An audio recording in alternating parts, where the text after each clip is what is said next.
Pessoal, voltei. É o quinto vídeo aqui do canal Rankings do Futebol Brasileiro, parte 2, né? Sequência aí do vídeo em comemoração aos 50 anos do tricampeonato mundial na Copa do Mundo de 1970.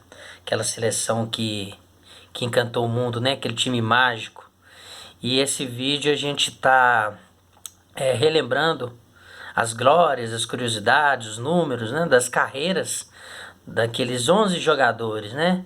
Aquele 11 maravilhoso que encantou o mundo. E na primeira parte do vídeo já falamos de Félix, Carlos Alberto e Brito. Agora ficaram os outros 8 jogadores para essa segunda parte. Se você está aqui vendo essa parte 2, você não viu a parte 1, você está vacilando. Tá vacilando porque a parte 1 tá maneira. E é importante para contextualizar, porque lá no início da parte 1 também eu explico um pouco de como que foi a formação desse time, né? Aquela transição entre os jogadores do João Saldanha e a escalação que acaba entrando em campo com o Zagallo na Copa do Mundo, né? As modificações táticas, os nomes que vão saindo, os nomes que vão entrando. Então isso é muito importante, tá lá na parte 1 e é muito interessante também. Agora falta a gente falar ainda de Wilson Piazza, de Everaldo, de Clodoaldo, de Gerson, de Rivelino, de Jairzinho, de Pelé e de Tostão. E é isso que a gente vai fazer nessa segunda parte do vídeo. Então se você ainda não curtiu o vídeo, pode curtir aí, pode se inscrever no canal, pode meter o dedo no sininho, porque sempre você vai estar recebendo nosso conteúdo. O YouTube avisa para você se você clicar no sininho, né? Então é curtir, inscrever e clicar no sininho. E se não viu a parte 1, acabando a parte 2, pode ir lá assistir a parte 1, porque tá muito bacana, né?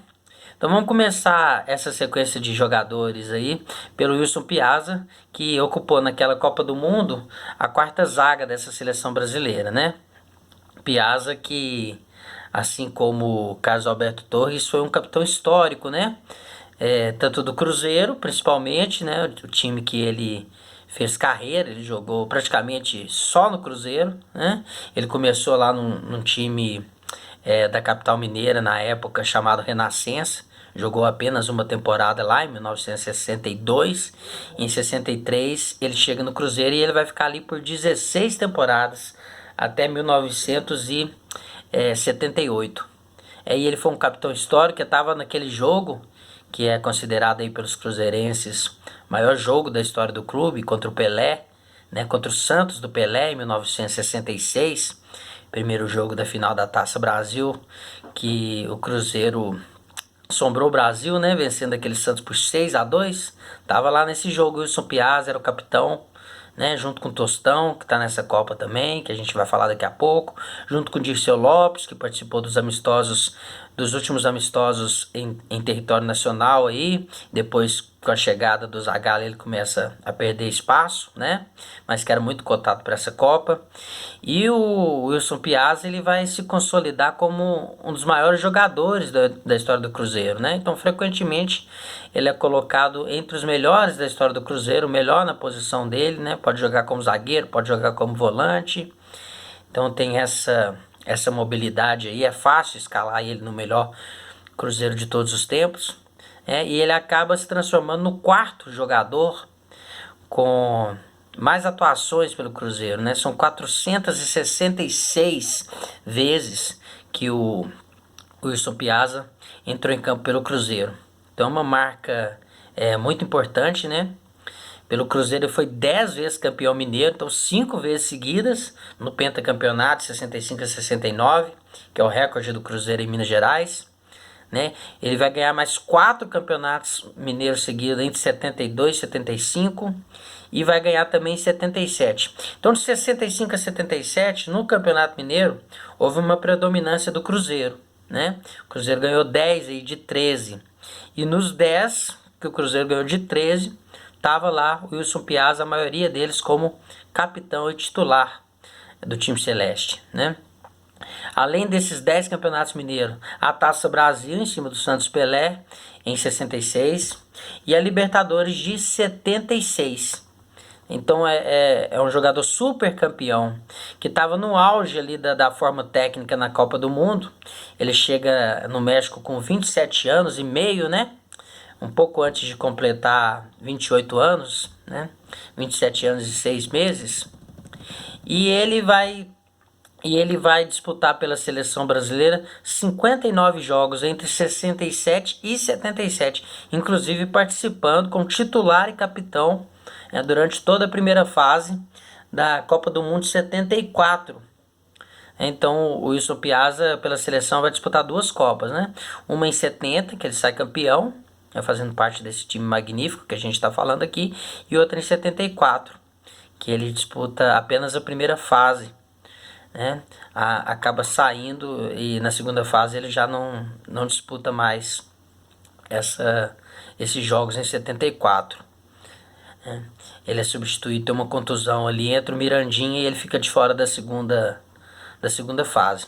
Pelo Cruzeiro ainda vale destacar, ele ganhou a bola de prata de 72, né?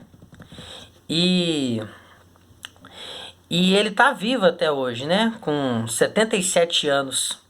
Jogou 566 jogos pelo Cruzeiro e fez 40 gols. Então eu falei 466, mas foi uma errata aí. São 566 jogos pelo Cruzeiro. Esse é o Wilson Piazza, né? Que assim como o Carlos Alberto Torres também ganhou durante a carreira o apelido de capitão e de jacaré, né? Jogador de um time só, coisa tão incomum no Brasil hoje, né?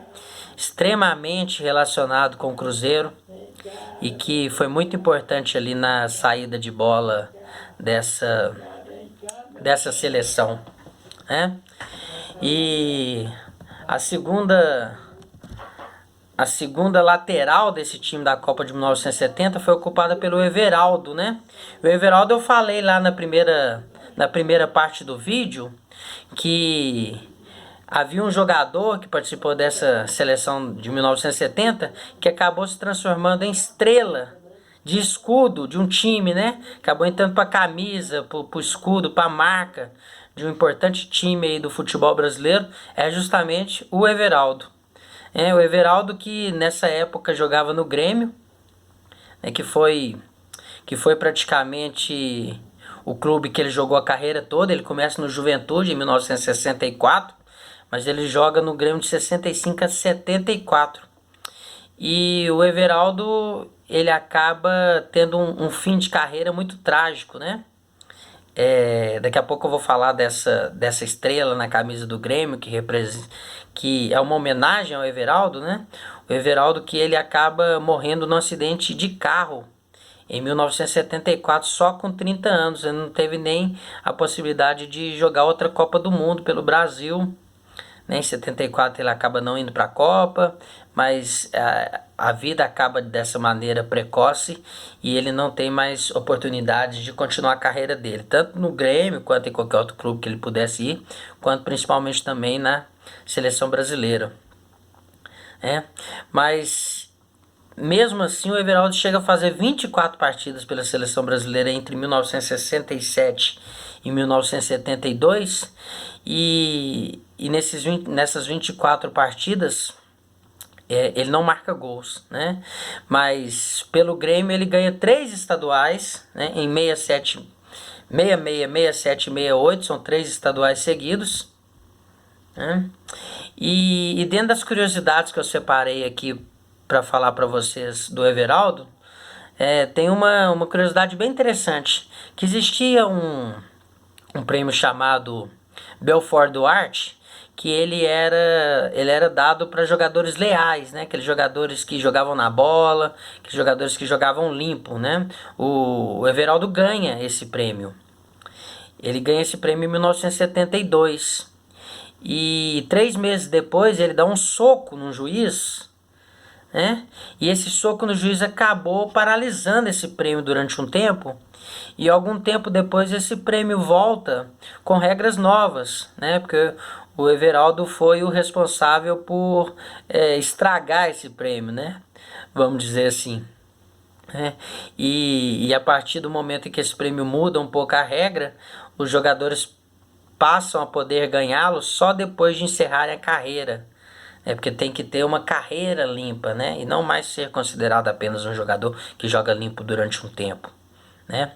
Vale destacar também que o Everaldo ele ganha a bola de prata de 70 da revista Placar, como lateral esquerdo, né? E a história mais interessante que tem a respeito do Everaldo é que quando a Copa do Mundo termina e ele volta para o Rio Grande do Sul, ele é recebido com muita comoção, muita festa, uma coisa assim jamais vista lá no Rio Grande do Sul. E ele acaba sendo escolhido pela a gestão do Grêmio na época, né, a direção do Grêmio. Os conselheiros acabam votando a colocação de uma estrela dourada na camisa do Grêmio em referência ao título mundial conquistado pelo Everaldo. Everaldo ele passa a ser um exemplo de orgulho muito grande do Rio Grande do Sul, porque é o primeiro jogador, perdão, que vai disputar uma Copa do Mundo atuando por um time do Rio Grande do Sul, né? E já é titular e consegue voltar com a Copa do Mundo. Então o Everaldo ele teve essa carreira marcante, né, que terminou de uma maneira precoce, um acidente de carro, que ele morreu aos 30 anos, e acabou ganhando após a Copa do Mundo esse apelido de Estrela Dourada, em referência a essa estrela que foi colocada no uniforme do Grêmio, né? Então essa estrela não foi colocada por título, nem em referência à morte dele.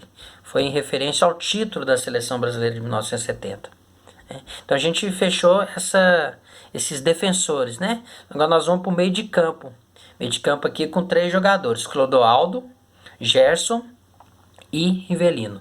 Clodoaldo dos Santos, Gerson do São Paulo, fez história no Botafogo, e Rivelino no Corinthians, vai fazer história depois também no Fluminense, assim como o Gerson, né? Clodoaldo, a história dele foi toda no Santos. Ele jogou em alguns times depois que saiu do Santos, mas ele ficou 15 anos no Santos, 15 temporadas. E foi lá que ele fez a história dele toda, né? Depois ele vai jogar nos Estados Unidos, no Tampa Bay Roads, e volta para encerrar a carreira em 81, no Nacional do Amazonas, né? Vai lá no Amazonas exibir o futebol dele. Ele que é natural de Sergipe e foi o jogador mais novo dessa seleção, né? Entre os titulares. Na Copa de 1970, ele tinha 20 anos e 8 meses. Ele que trouxe um pouco a média de idade para baixo, né? Enquanto o Félix, enquanto o Gerson aumentava a média de idade, o próprio Pelé aumentava a média de idade, o Clodoaldo puxou essa média de idade para baixo, né? Ele participou só da Copa de 70, ele ia participar para a Copa de 74, um pouco antes da Copa ele acaba contundindo, né? E em seu lugar vai o Mirandinha, que era atacante do Corinthians em 74. Então ele participa só da Copa de 70. Pelo Santos ganhou 5 paulistas: 67, 68, 69, 73 e 78. E ganhou o Roberto Gomes Pedrosa de 68. Pela seleção brasileira ele jogou 9 anos, né, entre 64 e 74, entre 66 e 74. Fazendo 40 jogos e marcando um único gol em partidas oficiais. E aí tá uma curiosidade: o gol que ele marca em partidas oficiais é um gol muito importante, tido por muitos como o gol mais importante do Brasil na Copa de 1970, que foi um empate contra o Uruguai no último lance do primeiro tempo, né? O Uruguai marca primeiro na semifinal, né? E o Clodoaldo empata no último lance do primeiro tempo. Depois o Brasil acaba fazendo mais 2 gols e despachando o Uruguai e passando para a final para pegar a Itália, né? E o Clodoaldo é exemplo da maioria dos jogadores dessa seleção, frequentemente colocado entre os melhores jogadores da história do Santos, né? Clodoaldo que está entre nós ainda, tem 70 anos, tá vivinho da Silva, né? Continuando no meio de campo aí, agora o canhotinha de ouro, né? Aí vocês já sabem de quem que eu tô falando. Também tinha apelido de papagaio, que parece que falava muito, reclamava muito com o juiz, né? Essa é a história que conta por trás desse apelido aí, papagaio, que é o famoso Gerson, né? Também aí sempre colocado entre os melhores jogadores da história do mundo aí, né? Foi incluído na lista da revista World Soccer, entre os 100 maiores futebolistas, né? Foi escolhido o segundo melhor jogador dessa Copa do Mundo, atrás só do Pelé, ganhando a famosa Silver Ball, oferecida pela FIFA, o segundo melhor jogador da competição. Jogou 70 jogos pela seleção, fazendo 14 gols entre 61 e 72. Ele foi para a Copa de 66 na Inglaterra, mas não jogou. Ficou no banco o tempo todo. E aposentou no Fluminense. É aquele jogador que jogou em poucos clubes, fez história em todos os clubes, né? É colocado entre os melhores jogadores da história do Botafogo, é colocado entre os melhores jogadores da história do Fluminense.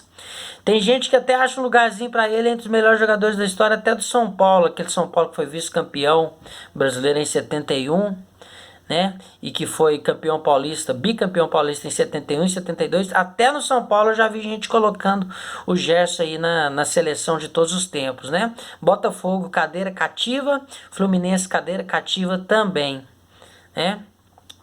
Ele que acabou se envolvendo aí em algumas polêmicas na década de 70. Um caso curioso, que ele fez uma propaganda de cigarro, né? Que ele falava que ele gosta de levar vantagem. Gosto de levar vantagem em tudo, certo? Leve vantagem você também. E aí acabou criando a lei de Gerson, né? Que foi muito relacionada na época com o jeitinho brasileiro. Então ele ficou um pouco aí associado com essa malandragem, no mau sentido. Ele tem até um pouco de mágoa com isso aí. Gerson fez 208 jogos, 208 gols na carreira. E ganhou Rio, São Paulo uma vez e Carioca uma vez pelo Flamengo. O Gerson, que começou no Flamengo, foi pro Botafogo, onde ele jogou mais tempo, depois foi pro São Paulo e terminou a carreira no Fluminense. Então olha que carreira maravilhosa, né? Ganhou títulos em todos os campeonatos, em todos os times que ele participou. 6 estaduais, né? São 4 cariocas, um pelo Flamengo, um pelo Fluminense e 2 pelo Botafogo, e 2 paulistas pelo São Paulo. Além de um Rio São Paulo pelo Flamengo e da Taça Brasil em 1968 pelo Fogão, né? Esse foi o Gerson, canhotinha de ouro, muito importante, nasceu em Niterói, Rio de Janeiro. E agora, para fechar o meio de campo, tem aqui Rivelino, Roberto Rivelino, Reizinho do Parque, Príncipe das Laranjeiras, outro também que está marcado aí na história de grandes times do futebol brasileiro, né? No Brasil ele começa no Corinthians, fica no Corinthians durante 12 temporadas. Começa na base em 63, em 65 ele sobe para o profissional, fica até 74 no Corinthians. Depois vai para o Fluminense participar da Máquina 2, né, que foi vice-campeão brasileiro, que tem um daqueles públicos enormes lá da invasão corintiana. O Rivelino estava naquele jogo lá também, né? Fez 260 gols na carreira. Rivelino, que é natural de São Paulo e é muito marcado como ídolo do Corinthians, justamente numa época que o Corinthians teve poucos títulos, né, ou praticamente nenhum. Ele ganhou o Rio São Paulo de 66, mas que nem é falado na história do Corinthians, porque tem aquela história entre o Paulistão de 54 e o Paulistão de 77, 23 anos na fila, né? O Corinthians ganhou o Rio São Paulo em 66 e o Rivelino estava lá, mas nem é falado. Porque é aquele Rio São Paulo que eu já falei no vídeo 1 aqui, que 4 times venceram juntos, né? Então o corintiano nem lembra muito disso. Pelo Fluminense, o Rivelino ganhou o Carioca de 75, Carioca de 76. Rivelino, que é um cara que ele teve poucos títulos no futebol brasileiro, né? Nem condiz com o tamanho que ele tem pro futebol, não só futebol brasileiro, mas pro futebol mundial, tá? O Rivelino, que também está incluído aí na lista dos 100 maiores futebolistas da história, assim como o Gerson, assim como o Jairzinho, assim como o Pelé, né, da revista World Soccer, né? Ganhou o prêmio de seleção da América do Sul do século XX, junto com o Capita, junto com o Pelé. tá lá também, do IFFHS, né? Ganhou a bola de prata do Campeonato Brasileiro em 71. Então esses são um poucos do reconhecimento que ele teve, né? É uma curiosidade interessante do Rivelino, que ele foi recusado no Palmeiras. Ele que veio do futebol de salão, né, do futebol de salão na base, ele foi para o campo. No campo ele fez teste no Palmeiras, foi recusado e acabou indo para o rival, onde ele criou essa história aí, né? Frequentemente ele também é colocado entre os melhores jogadores da história do Corinthians e do Fluminense. Rivelino, que foi escolhido pela Federação Internacional de História e Estatística de Futebol, FFHS, como 10º melhor jogador brasileiro, 12º melhor jogador brasileiro do século XX. E com a exemplo de vários outros campeões na Copa de 70 aí também, é um dos jogadores que mais vestiu a camisa do seu time principal, né, que é o Corinthians, 474 vezes, é o 9º colocado. Agora em 2020 o goleiro Cássio deve passar ele, né? Ele vai ser o 10º jogador que mais vestiu a camisa do Corinthians.